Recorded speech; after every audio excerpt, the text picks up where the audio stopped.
MPSCच्या माध्यमातून रविवारी एक पेपर घेण्यात आलेला. पेपर घेण्याच्या नंतर पेपर अगदी सोपा होता का अवघड होता ही विद्यार्थ्यांमध्ये चर्चा असण्यापेक्षा एका प्रश्नाचीच मात्र जोरदार चर्चा होती. तो प्रश्न असा होता की तुमच्या मित्रांना दारू पिणे आवडते आणि तुम्हाला ते जर मद्यपान करण्यासाठी प्रभावित करत आहेत, जर तुम्हाला त्यांच्यासोबत जायचं नसेल आणि त्यांना अल्कोहोल सेवन करण्याच्या सवयीपासून स्वतःला बाहेर ठेवायचं असेल तर तुम्ही काय कराल, असा एक प्रश्न होता. खरं तर आपल्यासोबत सध्या MPSCची तयारी करणारे काही विद्यार्थी आहेत, पेपर देणारे पण विद्यार्थी आहेत. आपण त्यांच्याकडे जाऊयात आणि त्यांच्यासोबत चर्चा करूयात नक्की त्यांना काय वाटतं. काय सांगाल या प्रश्नासंदर्भात की असा एक प्रश्न MPSCच्या या परीक्षेमध्ये आलेला होता? गेली 2 दिवस तुम्ही समाज माध्यमांवर पहा, MPSC आयोग असेल आणि स्पर्धा परीक्षार्थी यांना मोठ्या प्रमाणावर ट्रोलिंग केलं जाते. आमच्या आयोगाला म्हणणं आहे, तुम्ही काय गांजा पिऊन असा प्रश्न काढला का? तुम्हाला चर्चेत यायचं आहे ना, तर तुम्ही चांगले निर्णय घ्या. 2-2 वर्ष झालं परीक्षेचे रिझल्ट लागले नाहीत, परीक्षा वेळेवर होत नाही, तर पुन्हा सरळ सेवेच्या इतर परीक्षा आहेत त्याच्यामध्ये गोंधळ होते. कुठं आयोगाने चांगले निर्णय घेऊन त्याच्यातून चर्चेत येणं गरजेचं आहे. असं चुकीच्या पद्धतीतून किंवा असे काही पण प्रश्न विचारून जर तुम्ही चर्चेत येत असाल तर आयोगाचीही नाहक बदनामी होते आणि विद्यार्थ्याचीही नाहक बदनामी होते. तर ठीक आहे, आयोगाला स्वातंत्र्य असे प्रश्न विचारायचं, पण कुठंतरी आयोगाने त्यांची कुठंतरी एक त्यांचं स्वायत्त हे असेल, त्यांचं क्रेडिबिलिटी असेल ती जपणं गरजेचं आहे. आणि आयोगानं परीक्षा वेळेवर असेल किंवा इतर जे महत्त्वाचे विषय आहेत त्यांचे कामकाजात सुधारणा याकडे लक्ष देणं गरजेचं आहे.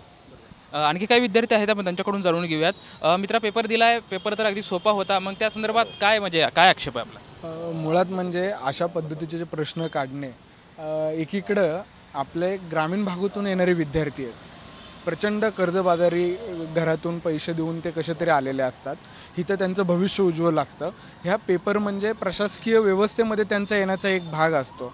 आणि अशा वेळेस इथे विचारलेले प्रश्न हे जर अशा चुकीच्या पद्धतीने विचारले असतील तर त्या मुलांना अर्ध्या मार्कासाठी बाहेर पडलं तर त्यांची स्वप्न भंग पावतात. आता दुसरा प्रश्न आला की जर तुम्हाला जागृती व्यसनमुक्तीची करायची होती तर मग परमिट छोट्या शॉपसाठी द्यायचं राज्य शासनाकडे चर्चा चालू आहे. मग अशा वेळेस तुम्ही तरुणांना कोणता संदेश देताय, हाही प्रश्नाचं विचारायचा म्हणजे असं वाटतंय की मला विचारावंसं वाटतंय. दुसरं असं की आयोगाने आत्तापर्यंत 3 वेळा प्रश्नपत्रिके हे पोस्टपोन केलेले आहेत पेपर. अशा वेळेस प्रत्येक प्रश्नाचं व्यवस्थित जपून विचारणं हे आयोगाचं कर्तव्य आहे. जे पेपर सिलेक्शन कमिटी आहे त्या कमिटीचं व्यवस्थित काम चाललंय की नाही ह्याच्यावरती लक्ष देण्यासाठी सुद्धा आयोगाने काम केलं पाहिजे.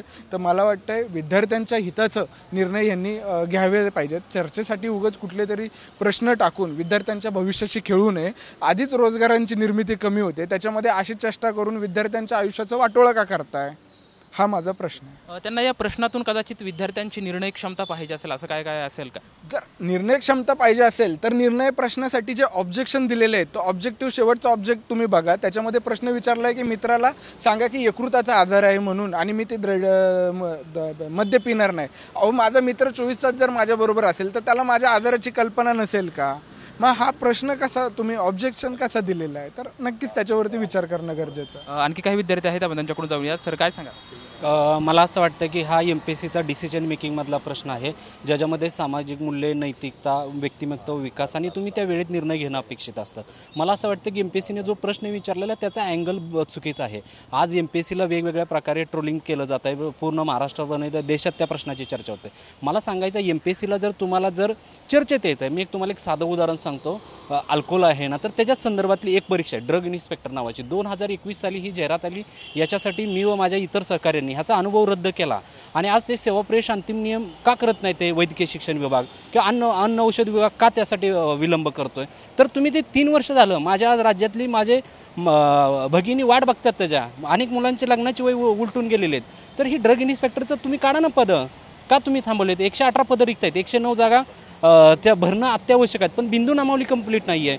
तर हे वैद्यकीय शिक्षण विभागाचा जो काय असेल किंवा MPSCचा जो भोंगळ कारभार आहे, तर मला सांगायचं आहे की तुम्ही जर याच प्रश्नाच्या रिलेटेडची परीक्षा असल्यामुळं मी ह्या प्रश्नावरती जास्त जोर देतो आहे. तर तुम्ही ही जी 3 वर्षापासून माझ्या अनेक मित्रांनी जॉब सोडून ह्याच्यासाठी तयारी करतात, वय उलटलेत, तर सामाजिक आर्थिक संतुलन बिघडतं आहे. तर तुम्ही ह्या MPSCला चर्चेत यायचं असेल तर तुम्ही ही भरती काढा आणि तुम्ही 100% ह्या जी राज्यातली फार्मसीची लाखो विद्यार्थी वाट बघतात ह्यांच्यासाठी तुम्ही एक आशेचा किरण दाखवाल आणि तुम्ही चर्चेत चांगल्या पद्धतीने याचाल, एवढंच मला सांगायचं आहे. कारण तुम्हाला चर्चेत येण्यासाठी चांगले मुद्दे आहेत, जसं की वेळेवर परीक्षा घ्या, वेळेत निकाल लावा आणि ह्या राहिलेल्या परीक्षा वेळेत संपवा. MPSCला जर चर्चेत यायचं असेल तर लवकर चांगले प्रश्न काढा, त्याचबरोबर ती नोकरीची उपलब्धता जास्त करा, अशी काही विद्यार्थ्यांची भावना एक आहे. खरं तर MPSCची विद्यार्थ्यांसाठी काम करणारा महेश गरवुडे आपल्यासोबत सध्या सोबत आहेत. आपण त्यांच्यासोबत चर्चा करूया. कसं बघता या सर्व प्रश्नांकडे? ही MPSCची परीक्षा आहे आणि तो प्रश्न डिसिजन मेकिंगचा आहे हे आपण समजून घेतलं पाहिजे. कारण का तो काय सिलेबसमधला प्रश्न नसतो की त्यांना काय वाटतं किंवा विद्यार्थ्यांना कसं जमतं आहे ह्याच्यावर डिपेंड असतो. तुम्ही विद्यार्थी काय निर्णय घेऊ शकतात त्यावर तो प्रश्न आहे. त्यामुळे तो प्रश्न असं खूपच किचकट आहे किंवा सिलेबसच्या बाहेरचा आहे आणि लईच तो त्यांनी त्या प्रश्नाने MPSC करणाऱ्या विद्यार्थ्यांचे ईमेल डाऊन झाले, आयोगाची ईमेल डाऊन झाली असं काही नाही. तो प्रश्न योग्यच आहे आणि तो प्रश्न चुकला तर त्याचे काय मार्क मायनस होत नाहीत. त्यात 4 पर्याय आहेत. 4 पर्यायापैकी जे जवळजवळ म्हणजे परफेक्ट आन्सर देईन त्याला 2.5 मार्क मिळतात, त्याच्या खालचं उत्तर देईन त्याला 2 मार्क मिळतात. हे कुठे समजून घेतलं पाहिजे. आणि राहिला प्रश्न आयोगाचा, तर MPSC आयोग स्वतः पेपर काढत नाही.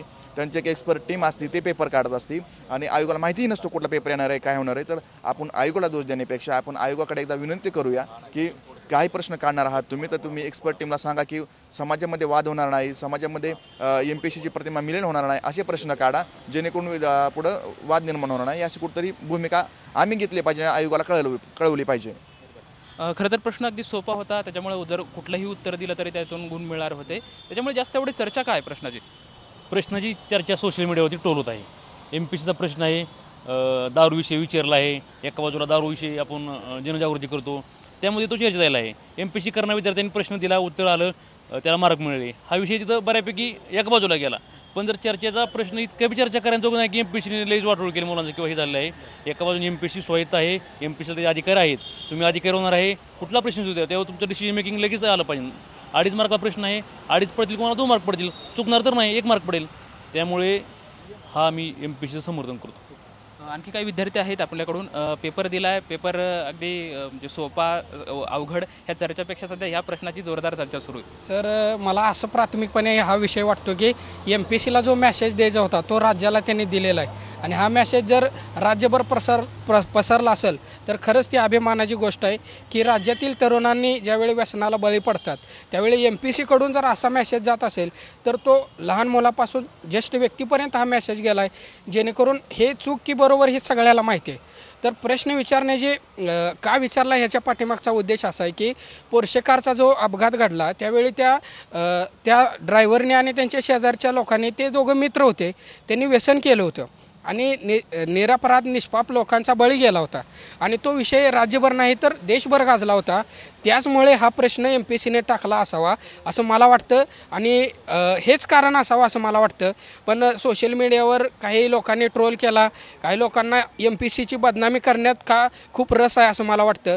पण MPSC तसं करत नाही. MPSCने आजपर्यंत खूप पारदर्शकपणे परीक्षा घेतलेल्या आहेत. मला असं वाटतं की हा जर तुम्हाला दोष द्यायचा असेल तर राज्य सरकारला द्या की त्यांनी मद्यप्राशनाला त्यांनी वेळ दिला आहे किंवा परवानगी दिली आहे. तरुणांना त्यांनी जास्त सखोल चौकशी केली पाहिजे, जेणेकरून सामान्य नागरिकांना हा त्रास होता कामा नये.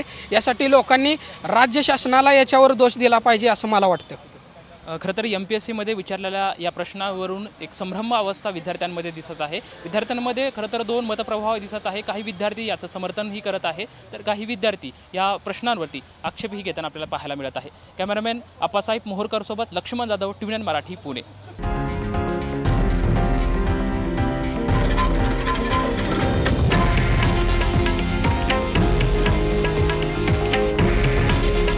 हे आहे देशातील नंबर 1 न्यूज नेटवर्क आणि आपण पाहत आहात TV9 मराठी.